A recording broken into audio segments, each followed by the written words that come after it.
Hey everybody, it's your friendly neighborhood Jerry Rasco here with you again, and time for another amazing Spider-Man art retrospective video.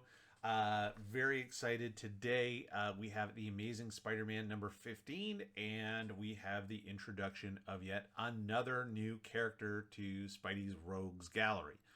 So, if you're a fan of comics, more than maybe just Spider-Man or just in general, you may know that there is sort of an argument of sometimes of what superhero has the best rogues gallery, and really it almost always comes down to, are you a Batman fan or a Spider-Man fan? But between the two of those characters, they far and away seem to have the most creative, interesting, and largest rogues gallery that they have to contend with from comic issue to comic issue. And again, today we're adding to Spidey's Rogues Gallery. So that is pretty exciting. So we'll talk about that. We'll see there is also a guest character returning. We see the mention of another new character that will eventually become very, very important. And just kind of an action book.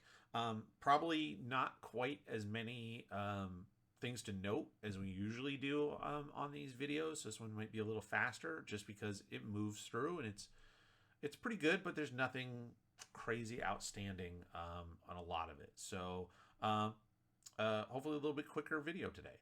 I want to, as always, as I start off, thank everybody who has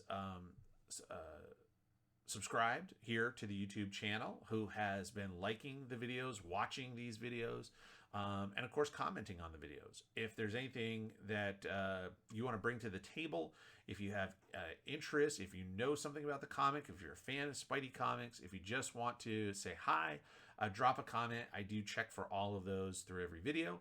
And again, thank all of you for doing it. These videos do come out every Monday at 8 a.m. Central Time. So if you do subscribe to the channel, make sure you set your notifications, and then that way you'll know right away and be able to get on and check out the video as soon as it hits YouTube. So here we go. We're going to go ahead and look at Amazing Spider-Man number 15 together. So as I've always mentioned in all of these videos, this is a scanned PDF copy of Amazing Spider-Man number 15. This one is in pretty good shape. I mean, we've seen some covers that are falling off, that are patched with tape, that are, you know, torn and nicked and ripped, and the colors faded and all kinds of stuff. This one is in surprisingly good shape. But we will see some things, like you'll see the original advertisements that were in the book. We may see, you know, the pages do discolor, so they yellow a little bit. So it does change some of the coloring. Sometimes the ink bleeds a little over time. But all in all, what we're seeing here is what readers got to see in the 1960s when they bought this actual comic off the newsstands. So we have the cover here of Spider-Man, and I've mentioned before how much I do like a dark cover, at least in the top part, to really help that trade dress, is what you call it, the title, pop off. If you're too young to know about newsstands or spinner racks, the way that comics used to be sold was everywhere. Sold in drugstores, grocery stores, convenience stores, liquor stores, you name it, not just special comic book shops. It's a while before we get to comic book shops. And so on a rack, these would often be overlapped. So you would have, you know, shelving, and you'd have a book in the back, and then you put a book in the front, a book in the front, and a book in the front to maximize your real estate in terms of retail. So sometimes, even though this cover is awesome, the reader may not see that cover until they see the Amazing Spider-Man title. If it's covered by another book, pull it off the rack, then they get to see the cover.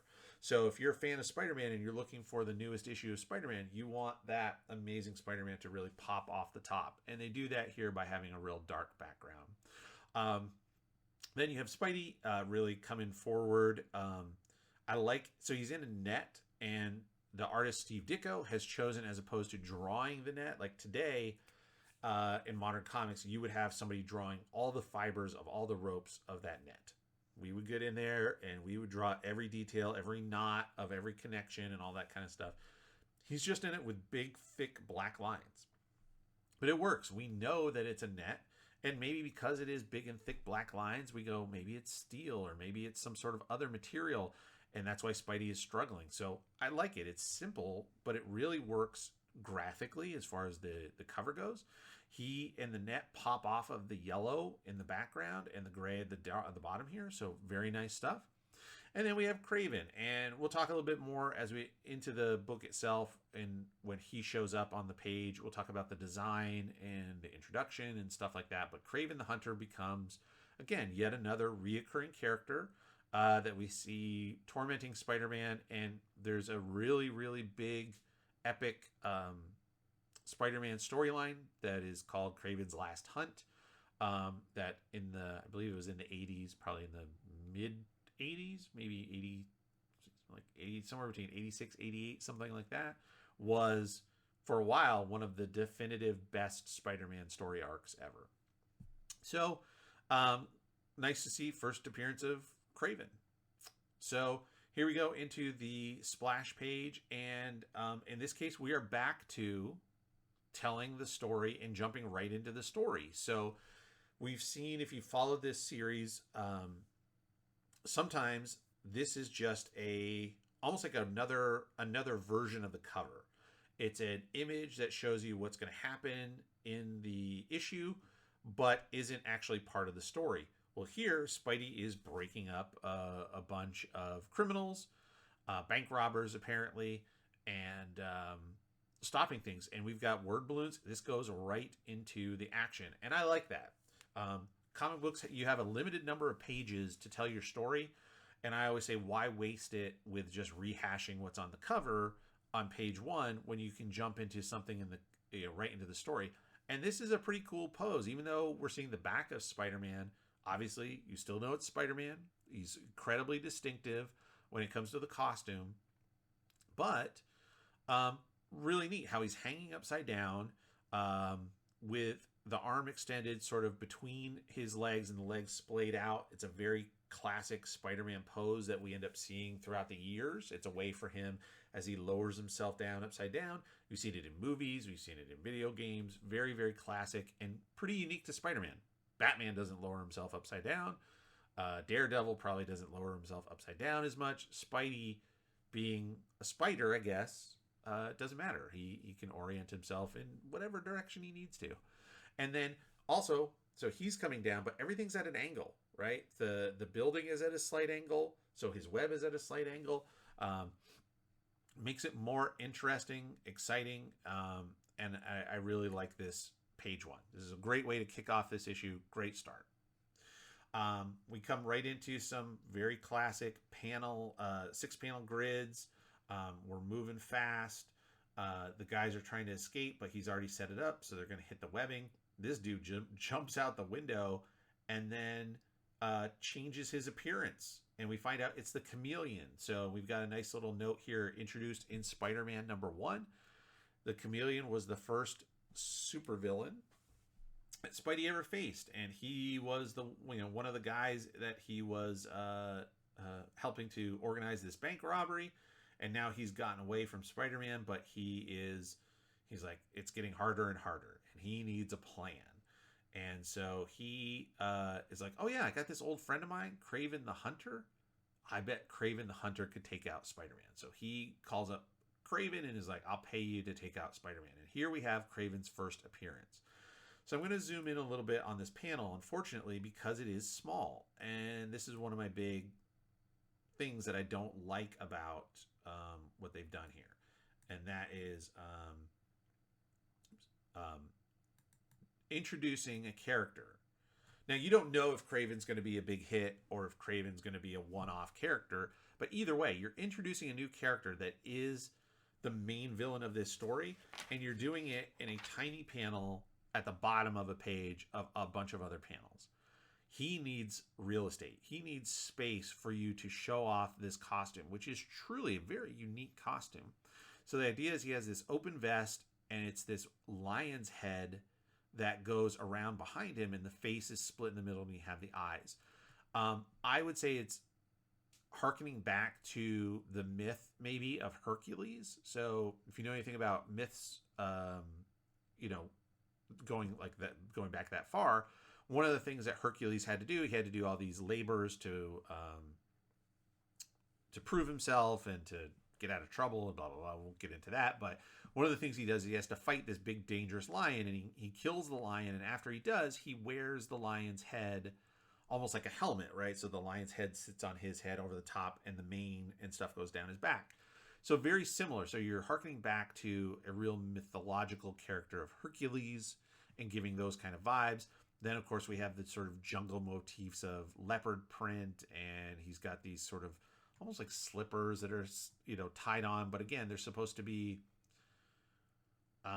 rough, right? He comes from the jungles where he is the world's greatest hunter, and the outfit really expresses that. And while you could look at it and go, that's kind of hokey, I can tell you that over the years, artists have done their own take on it, and with a few subtle changes to kind of modernize it a little bit here and there, it still works. It still works as a guy.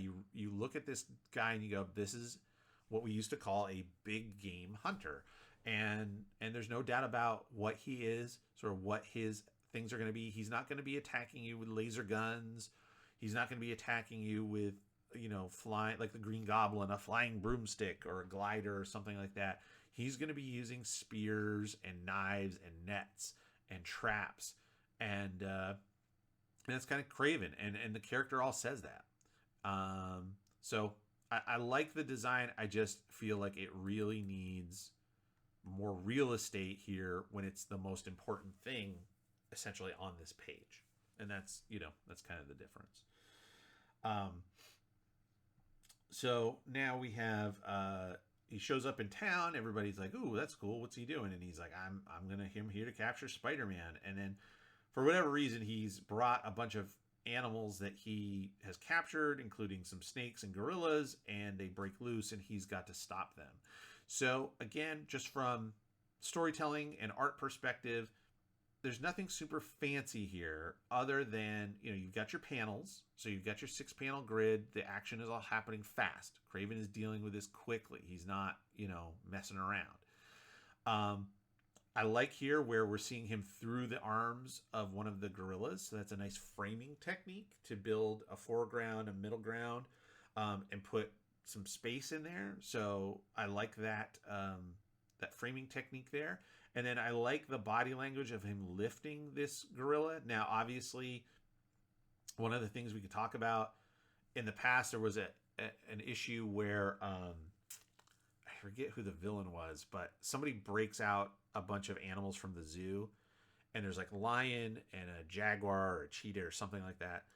And Steve Ditko does a really good job of drawing some fairly accurate jungle cats. At that time, when he doesn't necessarily have reference at his fingertips like we do. You can't just Google, 1960s, you can't Google what does a lion look like. So he's done a pretty good job, but here these gorillas are a little rough. So it's clear he does not have a real reference for gorillas. He's sort of drawing what he thinks a gorilla looks like, including what the hands look like, how the hair works, all that kind of stuff. Not real gorillas, but that's okay. But I like this body language of Kraven lifting it. It tells you that this thing is big and heavy.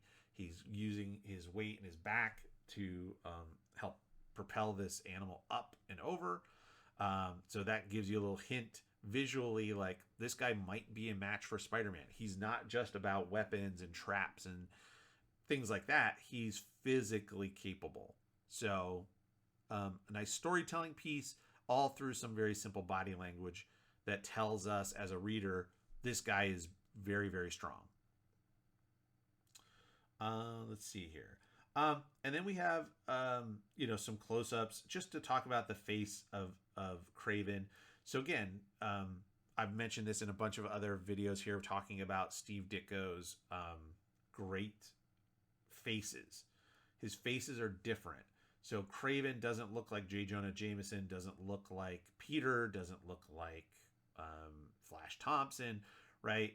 The way he has much, much thicker eyebrows. His hairline is very deep onto his forehead and very thick. The mustache and sort of the goatee-ish part where and it doesn't connect is a unique kind of style. As far as Kraven goes, he's got very dark eyes, whereas like somebody like Peter, it's a very thin line around the eyes, whereas Kraven has more dark, I guess his eyelashes maybe are just very dark. So just sells it as a unique character and not just another default face with a different costume painted on. So really, really nice stuff there. Spidey comes to stop some guys, and Kraven is just going to study him a little bit, right? Because that's what he does. He's going to study his prey and then put together a plan, which is very smart.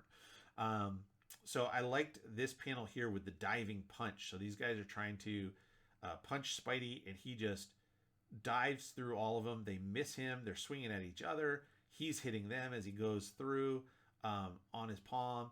Very, very cool energy and pose. Again, a unique thing that you wouldn't see from other heroes, right? The Hulk isn't going to punch somebody like that. Iron Man isn't going to move that way and punch somebody.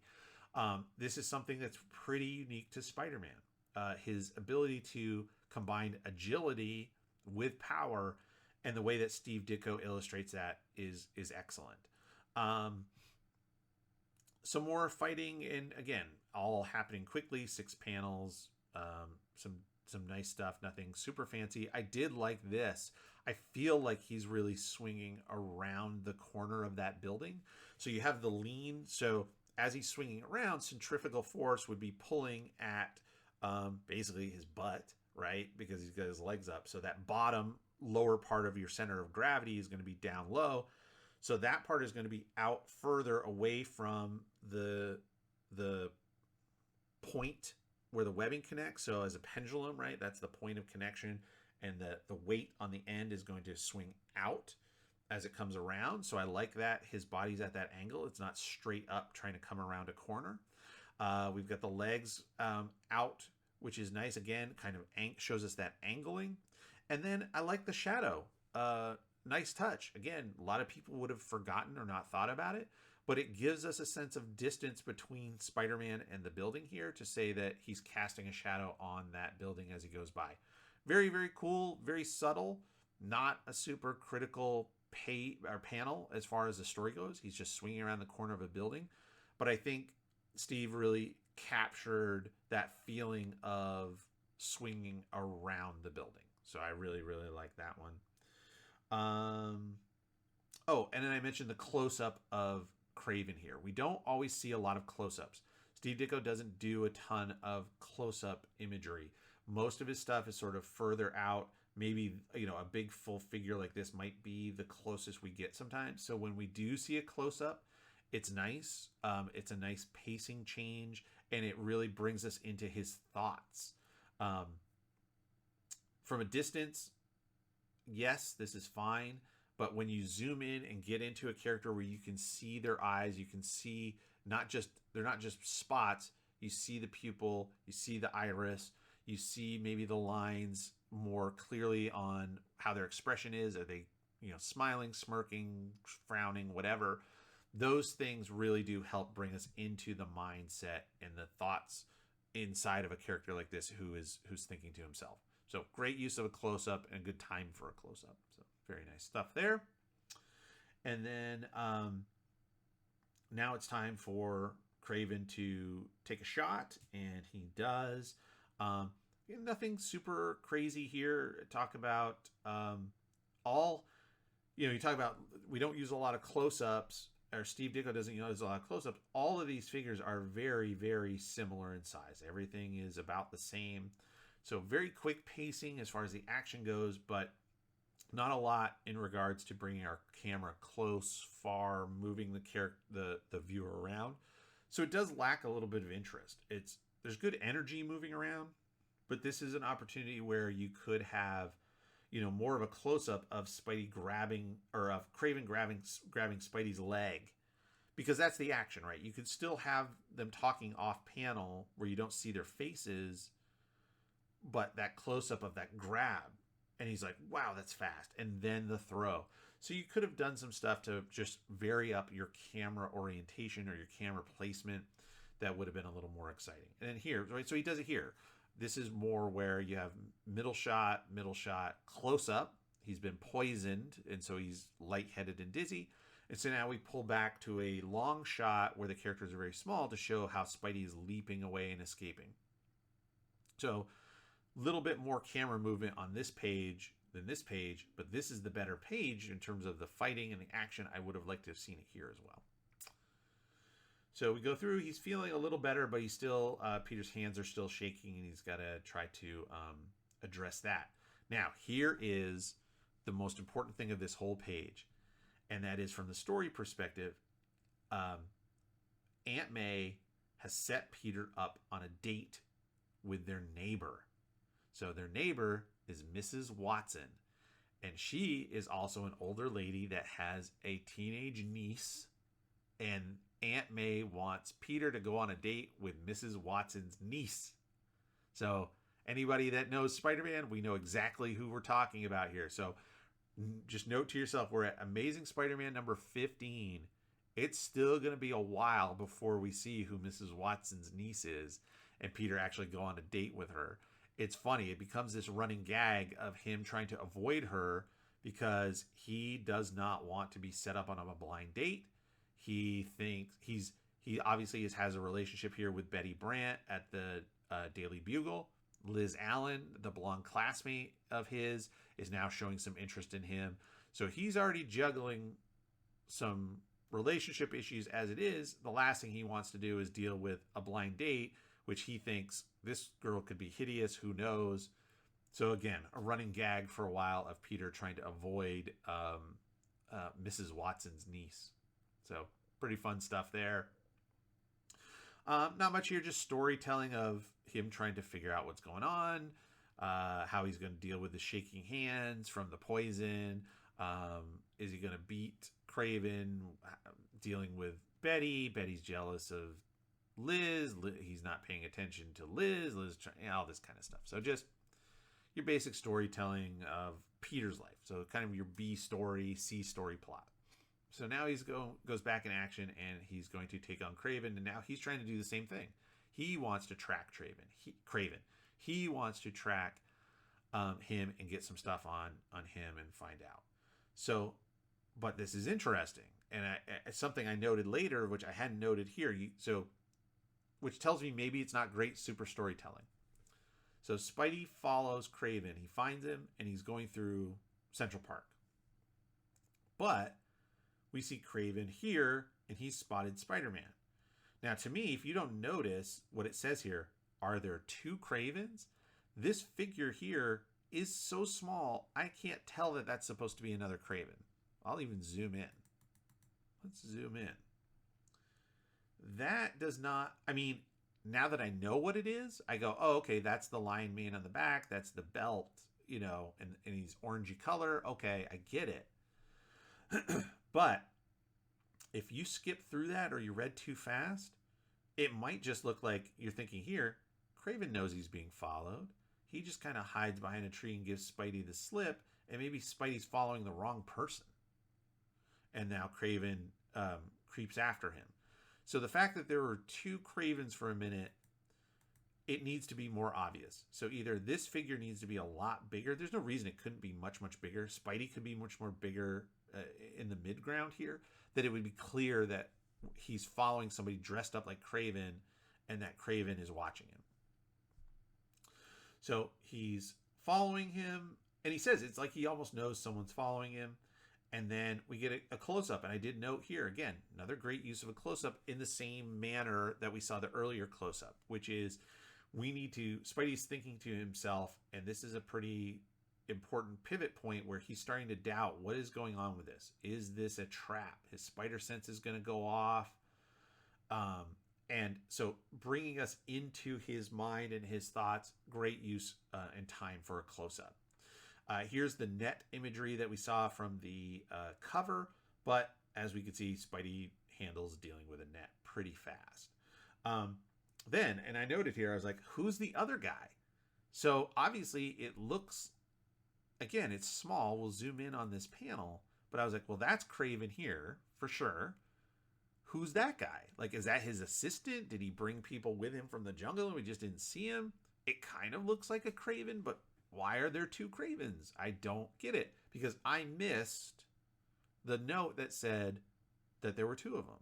So again, not great visual storytelling to set up this idea that there's two Kravens and that one distracts Spidey while the real Kraven locks on these magnetic manacles. I don't know if that's the right term for something on the foot. I guess it wouldn't be a manacle. But these two things are magnetically attracted to each other super powerfully, and he's trying to hobble Spider-Man by locking his arm and leg together. Probably would have been better if he had put them on opposite, so his right arm and his left foot. I feel like that would be harder for him to move around, especially knowing Spidey's powers, but he does it, and eventually he can't fight the magnetic pull, and so it locks together, and he hops away on one foot, and he finds a way to use his webbing to coat them up enough, just pure like web fluid all over. And that seems to sort of break the magnetic pull, or at least lessen it enough. And here's where we find out the other Kraven was, or the other Kraven was the Chameleon. But here's where it kind of falls apart, right? So Spidey jumps on this guy. He's like, hey, I got him. It's Kraven. Oh, it's not Kraven. It's the Chameleon. And he pulls off a Kraven mask. But he's not dressed like Kraven. Right? He should have a Kraven costume on, and then he pulls off the mask and just a chameleon head. So that's where the whole thing falls apart. I get it. He's dressed like the Chameleon so that visually, again, we all understand this is not Kraven. It's the Chameleon was posing as him. That's why there's two of them. But that head is unique. A big white head with a big circle, no nose. Like, we know that that's the Chameleon. Put him in the Kraven costume. We'd be fine. And then right here, now you go back to the real Kraven. It's okay. So Spidey begins to turn the tables on him, begins hunting him, shows him that he throws down the mask. He got the Chameleon. Chameleon's been captured, so his help isn't there. And they go through. Now, this is one where normally I'd be like, okay, it's at night. It's in the park. I'd like to see even more shadows. There's not. Steve Ditko usually does a really good job with really dark shadows and shading. He's not afraid to come in and, put in silhouettes or black out parts of figures and stuff. But here, all he really does is he drops this heavy shadow under Kraven's chin, a little bit where the arm is overlapping the leg, but the rest of him looks like he's lit in super bright sunlight. But this is supposed to be at night. Even when Spidey shines his spider signal light on him, that red light, it doesn't cast a huge shadow. There's a little bit on the bottom leg here, but that light should be really lighting him up from the side, and he should be really, really dark. So I'm a little disappointed in that, especially, some of these panels here, he's crawling through the foliage, like really seeing him dark. And if you're worried about obscuring the face, make the figure bigger. So you can make the figure a lot larger as he's coming through the bushes, and we'd still understand what's going on.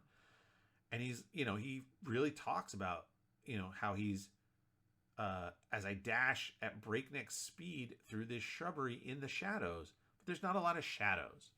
It should be more shadowy that it's at night. So a little disappointed in some of that stuff. Again, one of the reasons why I was like, I don't think we're going to have quite as much to talk about in this issue. Nothing really stood out to me here from, I say that, the first couple panels are okay. Spidey bouncing away and then swinging back around to punch him. I did like this pose. So this is nice. In the foreground, we have a kind of hunched over, action ready Spider-Man as Kraven is running away. Ironically, Kraven is another word for cowardice. And so as soon as the tables are turned, he runs away. And a nice storytelling there. But this is a good figure of a more powerful Spider-Man who has definitely turned the tables. And boom, there you go. He captures him in a web like a Spider-Man. He sets the trap and Kraven falls right into it. I did like this here where we are looking from behind through the web so we can see it tangled around his fingers and hand and his head, and then Spidey through it. The webs could have been a little bit larger, the web strands themselves, but again, that just might be me because I'm used to more modern ways of depicting Spider-Man's webs, where we show them almost as cords that sort of weave themselves. But even so, it would have been nice to see a little bit more of that thicker strand to really help emphasize how they're in front of Spidey. So, but I did like that view quite a bit. I thought that was a pretty cool idea. And here we are at the end of the story, and Mrs. Watson's niece next door has to cancel her date. And Peter's like, okay, that's fine, but none of the other ladies that he is interested in are available at this time. So poor Peter's got to go without a date and just go hang out at the docks and make sure Kraven and the Chameleon are essentially deported back home to where they come from. So there we go. And interesting here as well. So we have here, next issue is Spider-Man 16.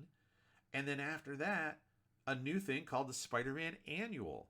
So I'm excited about that. That's pretty cool. We'll take a look at that. So if you don't know, what happens is in the publishing schedule, because the calendar is weird, right? You would have your comic come out on the same day every month. So let's say it's like the second Wednesday of every month. Or I don't remember what comic book day was back then. It might have been Friday, like the first Friday of every month or the second Friday of every month, something like that. Well, eventually you have more than one, more weeks in between. So it's not 4 weeks in between. Sometimes it might be 5 weeks. So in your publishing schedule, you're going to end up with basically an extra month or an extra day when you need a comic. And so they started doing what they called annuals. So once a year, you would have this extra book that was not part of the regular continuity. It would just sort of tell a one-off story, usually, sometimes multiple stories. Sometimes they bring in different artists to do it. And so it became this tradition of the annuals. So that'll be really fun to check those out. We haven't seen one of those yet. That's a brand new thing that we're seeing here at this time in history. So very, very cool. That was Amazing Spider-Man number 15 with Kraven the Hunter. Again, kind of an okay comic. Good as far as it sets up a new character, which is pretty fun. It has some action, which is kind of neat. But it doesn't have for me as a reader, I never felt like Spidey was in super, super danger. He gets over the poison pretty fast. The shaky hands don't really seem to be a problem. He finds a quick solution to all of Kraven's traps. And so it isn't until a lot later that we see that Kraven really does kind of become a real danger and a real serious issue for Spidey. It takes him a while, but he does get there. But it's nice to see the first appearance. And then, of course, as I mentioned, the first mention of Mrs. Watson's niece next door. And we all know, if you're a fan of Spidey in any platform, you know that Mrs. Watson's niece, the next door neighbor, becomes a very critical part of the Spider-Man mythos. So we will see. We will see when she shows up finally. So thank you all for checking this out. I hope you enjoyed this video. Looking forward to next week with the Amazing Spider-Man number 16. We'll see who that is. And then after that will come the first annual. Please think about subscribing, as I mentioned at the beginning. These do come out every Monday, so check them out. Let me know what you think. Drop comments. I do look for those, so thank you everybody who has done it. And I appreciate it. We'll see you next week for more Amazing Spider-Man art retrospective videos. Thank you all so much.